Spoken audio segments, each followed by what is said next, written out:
ನಮಸ್ತೆ. 9/9/2025 ಮಂಗಳವಾರ, ಕೃಷ್ಣ ಪಕ್ಷ.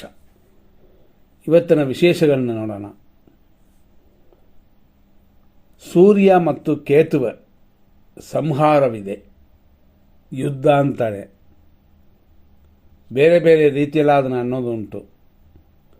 ಅದೇ ಥರ ಶನಿ ಇರುವ ರಾಶಿಯಲ್ಲಿ ಚಂದ್ರನು ಒಂದುಗೂಡುತ್ತದೆ. ಇದೆಲ್ಲ ಶುಭವಲ್ಲ. ಅದರಲ್ಲೂ ಮಂಗಳವಾರ ಕೂಡಿದೆ. ಗ್ರಹ ಶಾಂತಿಗಳನ್ನ ಮಾಡಿಕೊಳ್ಳಿ.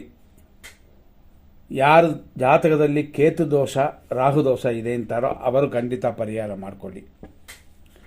ತಂದೆಯ ಪ್ರಾಪರ್ಟಿ, ತಂದೆಯಲ್ಲಿ ಕಹಿ ಅಂತ ಯಾರಿಗಿರುತ್ತಲೋ ಅವರು ಪರಿಹಾರ ಮಾಡಿಕೊಳ್ಳಿ ಸೂರ್ಯನಿಗೆ. ಅದೇ ಥರ ಶನಿದೇವರು, ಶನಿ ಕಾಟ ಯಾರಿಗೆ ನಡೀತದೋ ಖಂಡಿತ ಪರಿಹಾರ ಮಾಡಬೇಕು ಇವತ್ತು.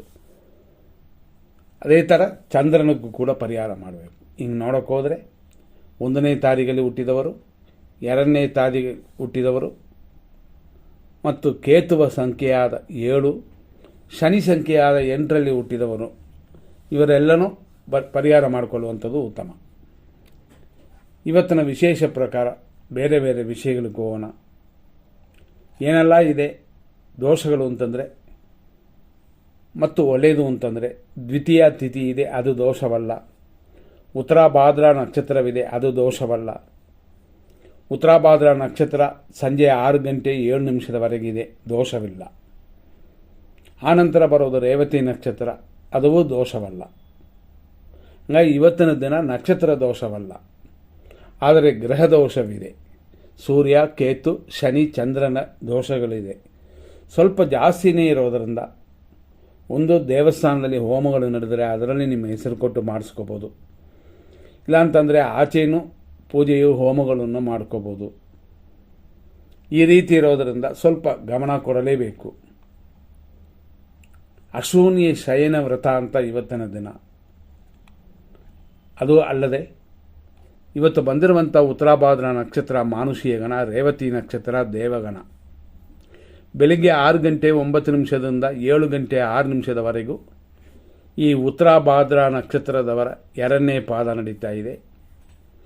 7 ಗಂಟೆ 6 ನಿಮಿಷದ ಮೇಲೆ 12:37ವರೆಗೂ ಇದರ ಪಾದಗಳು ಸ್ವಲ್ಪ ಚೇಂಜ್ ಆಗುತ್ತದೆ, 3ನೇ ಪಾದ. ಆನಂತರ ಸಂಜೆ 6 ಗಂಟೆ 7 ನಿಮಿಷದವರೆಗೂ 4ನೇ ಪಾದ. ಸಂಜೆ 6 ಗಂಟೆ 7 ನಿಮಿಷದ ಮೇಲೆ ರಾತ್ರಿ 11:36ವರೆಗೂ ರೇವತಿ ನಕ್ಷತ್ರ 1ನೇ ಪಾದ. ಆನಂತರ 2ನೇ ಪಾದವಿದೆ, ಅದು ಬೆಳಗಿನ ಜಾವ 5:05ವರೆಗೂ. ಆನಂತರ ರೇವತಿ ನಕ್ಷತ್ರ 3ನೇ ಪ್ರಾರಂಭವಾಗಿ ನಾಳೆಯೂ ರೇವತಿ ನಕ್ಷತ್ರವಿದೆ.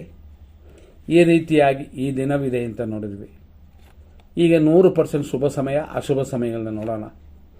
ಗ್ರಹ ದೋಷಗಳಿರೋದರಿಂದ ನಾವು ಹೇಳಿದ ಆ ಗ್ರಹಕ್ಕೆ ಶಾಂತಿ, ಪೂಜೆ, ಪರಿಹಾರಗಳು ಮಾಡ್ಕೋಬೇಕು. ಇವತ್ತು ಮಕ್ಕಳಾಗುವಂಥದ್ದು ಒಳ್ಳೆಯದಲ್ಲ. ಇವತ್ತು ಮಕ್ಕಳಾದರೆ ಮತ್ತೆ ಅವರ ಫ್ಯೂಚರ್ ಲೈಫಿಗೆ ಈ ಗ್ರಹ ದೋಷಗಳಿರುತ್ತದೆ ಅಂತ.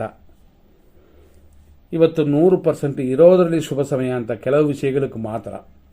6:09ರಿಂದ 8:34, 10:47ರಿಂದ ಮಧ್ಯಾಹ್ನ 1 ಗಂಟೆ, ಮಧ್ಯಾಹ್ನ 3:11ರಿಂದ 3:19, ಸಂಜೆ 4:55ರಿಂದ ರಾತ್ರಿ 9:19, ರಾತ್ರಿ 10:51ರಿಂದ 11:04, ರಾತ್ರಿ 11:55ರಿಂದ ಬೆಳಗಿನ ಜಾವ 5:03, ಬೆಳಗಿನ ಜಾವ 5:05ವರೆಗೂ ಕೂಡ ಸ್ವಲ್ಪ ಒಳ್ಳೆ ಟೈಮ್ ಅಂತಿದೆ.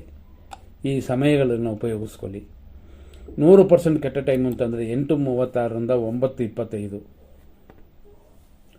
ಅದೇ ಥರ ಕಂಟಿನ್ಯೂ ಆಗಿ 10:45ವರೆಗೂ ಕೂಡ ದೋಷವಿದೆ. ಯಾಕೆಂತಂದರೆ 9:13ರಿಂದ ಯಮಕಂಡ ಕಾಲವಿದೆ.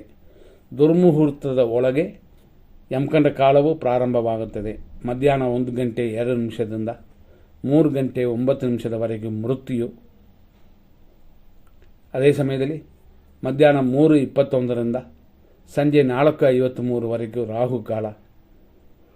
ರಾತ್ರಿ 9:21ರಿಂದ ರಾತ್ರಿ 10:49ವರೆಗೂ ವಿಷಕಾಲ. ರಾತ್ರಿ 11:06ರಿಂದ 11:53ವರೆಗೂ ದುರ್ಮುಹೂರ್ತ. ಬೆಳಗಿನ ಜಾವ 5:05ರಿಂದ ಸೂರ್ಯನು ಉದಯ ಆಗುವವರೆಗೂ ನಕ್ಷತ್ರ ವಿಷಘಟಿಕಾ ಕಾಲವಿದೆ. ಆದ್ದರಿಂದ ಇವತ್ತಿನ ದಿನ ಖಂಡಿತವಾಗಿಯೂ ಗ್ರಹ ದೋಷವಿದೆ. ಅದರಲ್ಲೂ 4 ಗ್ರಹಗಳು ದೋಷವಿದೆ. ಮೇಯ್ನ್ ನೋಡುವಂಥ ಸೂರ್ಯ ಚಂದ್ರನು ಮತ್ತು ಶನಿ ಗ್ರಹದ ದೋಷ ಇರೋದರಿಂದ ಎಚ್ಚರವಾಗಿರಲೇಬೇಕು. ಪರಿಹಾರ ಖಂಡಿತವಾಗಿ ಆಗಲೇಬೇಕಾಗುತ್ತದೆ, ಇಲ್ಲಾಂದರೆ ಮುಂದೆ ಕಾರ್ಯಗಳಲ್ಲಿ ಅಶುಭವಾಗುತ್ತದೆ. ನಾವು ಹೇಳಿದ್ವಿ, ಬೆಳಗಿನ ಜಾವದಲ್ಲಿ ದೋಷಗಳೆಲ್ಲ ದೂರ ಆಗಬೇಕು ಅಂತಂದರೆ ರೇವತಿ ನಕ್ಷತ್ರ ಶಾಂತಿ ಬೇಕು. ಈ ರೀತಿಯಾದ ಇವತ್ತಿನ ದಿನ ಹಿಂಗಿರೋದರಿಂದ ಸ್ವಲ್ಪ ಎಚ್ಚರವಾಗಿರೋದು ಉತ್ತಮ. ಮಂಗಳವಾರವೂ ಕೂಡಿ ಬಂದಿದೆ, ಆದ್ದರಿಂದಲೇ ಪರಿಹಾರ ಖಂಡಿತವಾಗಿ ಬೇಕೇ ಬೇಕು. ಇಲ್ಲಿಯವರೆಗೂ ಇಷ್ಟು ವಿಷಯಗಳನ್ನ ನೋಡಿದ್ವಿ. ಮುಂದಿನ ಸಂಚಿಕೆ ನೋಡೋಣ. ಧನ್ಯವಾದಗಳು.